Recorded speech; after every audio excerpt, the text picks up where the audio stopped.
Good morning to all of you, and welcome to our Thursday session here at Namaste Tripala. I'm so happy you could be here and to enter into that sacred presence, the presence of Christ, the presence of oneness, the presence that is the only presence, the only presence. Oh, someone got him muted. Hold on. Make sure everybody's muted.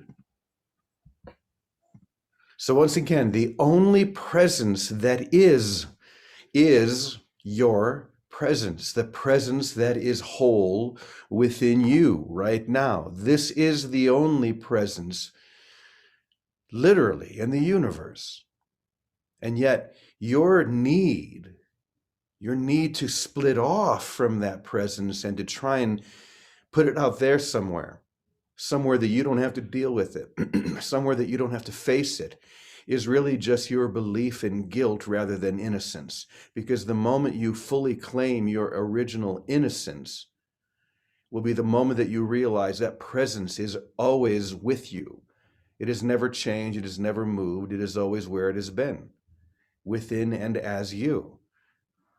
And of course, as always, I don't mean the you that you think you are. We're not talking about this split, separate identity that you've claimed, hiding away in this perceptual universe.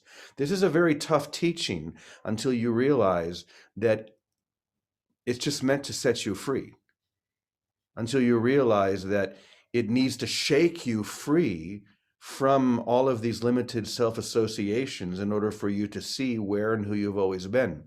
And you've refused to do that until now, but once again, there is a sufficient amount of light in your mind at this point because you have undergone this experience. There's a sufficient amount of light now for you to be able to break free from the gravitational pull of the ego. And that's a very good thing. And yet you will perceive it to be a very difficult thing in the beginning because it means letting go of all of those split identities and the need that you have to make one thing beautiful and another thing ugly, one thing good, another thing bad. It's only when you realize that everything is beautiful, no matter how it appears, and everything is wholly good. It is only then that you'll be able to allow this reassociation of your whole mind. You'll be able to step back into you, the truth of you that is whole and lovely and perceived by God as the only thing that is. And so once again, all we really do here in these morning sessions is we just allow that light to grow brighter and brighter and brighter until it breaks through. And you can do that this moment if you choose. There's nothing holding you back. Literally, the only thing that's been holding you back is a shadow, is your need to make a shadow reality the reality, rather than let it be no reality at all. So I'm going to read something. First, I'll explain a bit more because I've been reading from something that I've been sort of, I don't know how to say it. I never like the word channeling because channeling isn't what it is, but it's almost as if when you pretend to be what is true, the truth of that experience just falls in all around you. It takes over when you pretend to be something that is true. So what we're saying here and what we've been saying for the last few days is when you pretend to be the master teacher, in other words, you are the living embodiment of this teaching. When you pretend that, the experience of that will be very direct and automatic because you are that. That is who and what you are. You are the holy, perfect child of God right now. There's nothing but that. So pretend to be what is true. And so for me, this idea of the master teacher comes from an association that I had, and some of you had as well, with a guy who lived in Wisconsin, who was often called the master teacher. And I'll show you a picture of him right here. This is actually a drawing that I just had done up of the one we call Dear One or the master teacher. And he had a very unique way of expressing this truth. And There were some people, who were there for 20 years. I was only there for a couple of years. And yet, when you give yourself fully to this, it takes over. Time doesn't matter. How long you're in one place or another makes no difference. It's the integration and the allowance of that integration that changes everything. And so what I've been doing is I guess you could say, pretending that that voice is moving through me, I guess you could say. And I actually spoke with Chuck, that's his actual name, Chuck's daughter Ellie, about this. And she said that he once said to her that if it sounds like me, it is me. If it sounds like something I would say, then it is something that I said. We could say this about the Christ as well. If it sounds like the Christ, it is the Christ. If it looks like the Christ, in other words, if it looks like you, then it is the Christ. So I just sort of gave myself to this. And the result has been amazing. So I've been sharing some of it with you, and I'm going to continue to do this for a while. But the key thing I want you to understand is that this is you speaking to you. This is your whole awake mind speaking to you, who still has this limited belief that you're not that. But once again, there is now sufficient light in your mind. You have accepted this to the degree that you are finally able to see what you could not see before. So I want you to hear this as the master teacher within you speaking directly to you. And once again, this is about your need to see some things as beautiful and some things as not beautiful, and how that's the trap. And the way out of that trap is to see everything as whole. So here we go. Here's what you need to realize. Everything is beautiful, or nothing is. Everything is beautiful, or nothing is. You're not going to believe me when I tell you this, but I promise it's the truth. The way I look at the world is very different than how you look at it. I see beauty everywhere, no matter how it appears. And you're trying to convince yourself that there are parts of the world that have a certain amount of beauty, but it's always relative to what you claim has no beauty at all.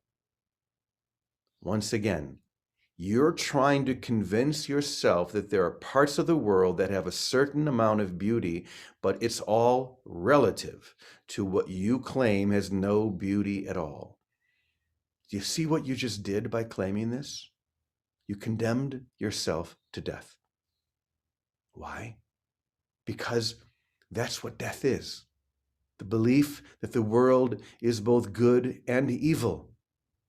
It's the same as believing that you can be alive one moment and dead the next.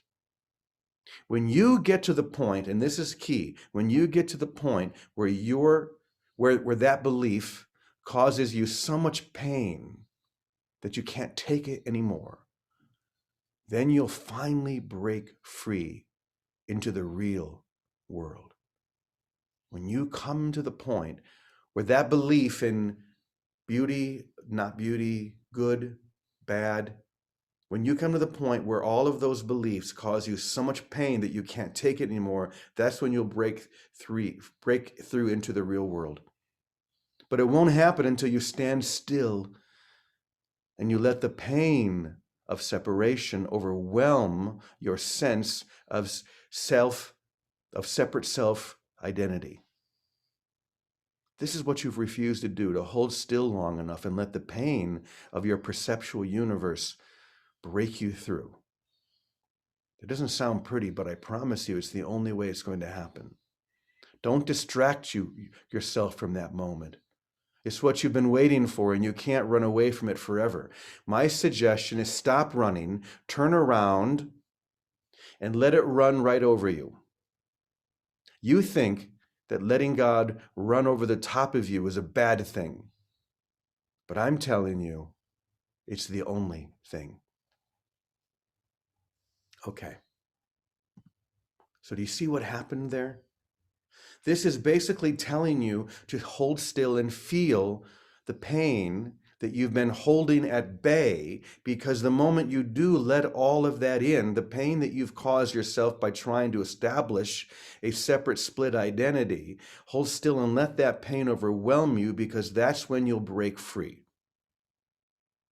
It's the one thing you've refused to do now, until now. And I love the end here where it says, you think that letting God run over the top of you is a bad thing. It's actually the only thing. It sounds very destructive and very heavy, but it's the lightest, brightest thing in the universe, letting God or letting reality run right over the top of you.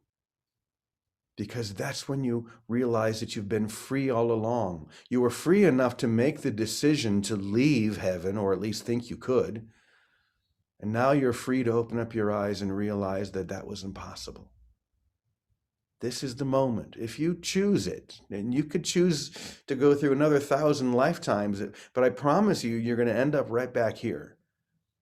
I promise you're going to end up right here with this same decision. Do I choose it now? No, let's go through 5 more lifetimes. And then 5 more lifetimes goes by and you come back to the same moment. Do I choose it now? No, maybe 3 more. Do I choose it now? Yes, you choose it now. It's the only time it can be chosen, right now. So I say, why not? Why not choose love now? Why not be overwhelmed by love now? Why not lay down your sword now? All right. So, Vicky, I'm going to turn it over to you and hear what you have to say right now. All right, Jimmy. Thank you for that. And thanks for showing everyone that picture.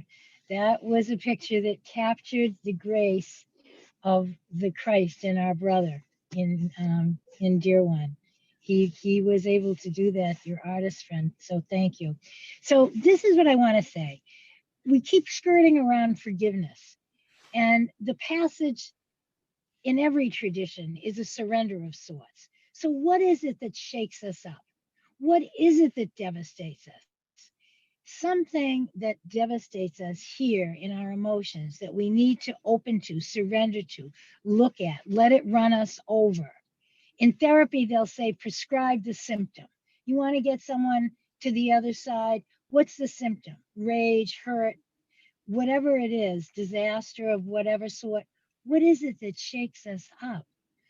But some form of self will, not the one will of wholeness, some form, some place where we believe some form of the illusion has reality and we're invested in it. It's our investment in it that shakes us up. No matter what appears in the form, it's our attachment to it, our perception of it. That's why this is always a correction at a perception level, a perceptional level. And the way through is to open to the truth. But when we're blinded by the truth because we're desperate, there this is a moment where if we recognize we don't know, and that comes back to I don't know, rather than I'm mad or I'm upset or I'm anything. Yeah, I may be all those things, but instead of holding a position, we say, I don't know. That's all surrender is. Mm. And the willingness to let the whatever it is that shakes, rocks our boat, rock that boat. Let's not wait another lifetime. There's too much ready for us right now. Rock our boat because we are the Christed minds here in time, finally integrating. Because we're not running away from where we wanted this illusion to be real. We're saying, okay, that's where I wanted it to be real. Maybe it's the death of my daughter, my father, my son, my whatever, or my job loss or my life loss or health. Who knows? That's where I wanted the form to be real over the spirit. And all this is saying is step through it by welcoming it, allowing it, let it come in, let it wash over you, and be with it in openness. I don't know. That's open. It's not saying, oh, I am the light or I'm not the light. It's saying, I haven't got a clue. Here I am, but I'm not running from anything anymore. I'm right here and I don't know what this means. That's a moment of breakthrough. That's a moment of surrender. That's a moment when, by grace, the light comes in because we've stopped clinging to some form as our identity. No matter what upsets us, it's really our identity to the form that's being upset. That's why it's always our identity that's being let loose and revealed. So that's forgiveness, buddy. I love that. We're saying the exact same thing, but just from slightly different angles. But it keeps coming back to just let God run over you. Just surrender. Surrender, Dorothy. There's no need for you to hide anymore. Your hiding is your need to not surrender and to protect yourself. All this is saying is don't protect yourself. There's no need to protect yourself from all that is. Just take, everything and give it away. Just turn everything over and let it have its way with you. Thank you, Jimmy. Because when we do surrender and we say, I don't know, what was holding the illusion and our identity together is what gets loosened. Yes. That's why the light can come through. And then we see, oh my God, that's what everything is, what I am, what everyone is. That's such a good point. Thank you. Where we say, I know what's happening here. I know what needs to happen. First of all, you're just fooling yourself, but what you're doing is you're tightening those chains around yourself so you can hardly move. Saying, I don't know, as you just said, and really meaning that. I don't know what anything is for. Loosens those chains so I can begin to breathe again. I can begin to move again. And then I can finally let them just fall off on their own. Thank you, Vic. Thank you. Is Teddy there with you? Good. Hey, good morning, Yep, Teddy. right here. Good morning. Good morning. I don't have much to say, but there's a phrase that I can't remember the exact phrase, the way it goes, that keeps coming up with what you were saying before and what Vicky was saying. And it's got something to do with when the pain of knowing is greater than the pain of not knowing, or when the pain of forgiving is greater than the pain of not forgiving, then finally we give up. The surrender is, when it's pain on either side of the dualistic mind, we finally have no idea what to do or what to choose. We finally stop trying to do anything, and into that open space, something can break through. Yeah. Wow, that's beautiful. Oh, this is a beautiful, very it's really the only lesson there is, I guess we'll say, because all we're saying is stop trying to be what you're not and let the pain that has come from trying to be what you are not just overwhelm you and then just be who you've always been, which Don't is waste the pain. wow. Thank you guys. So I'm going to now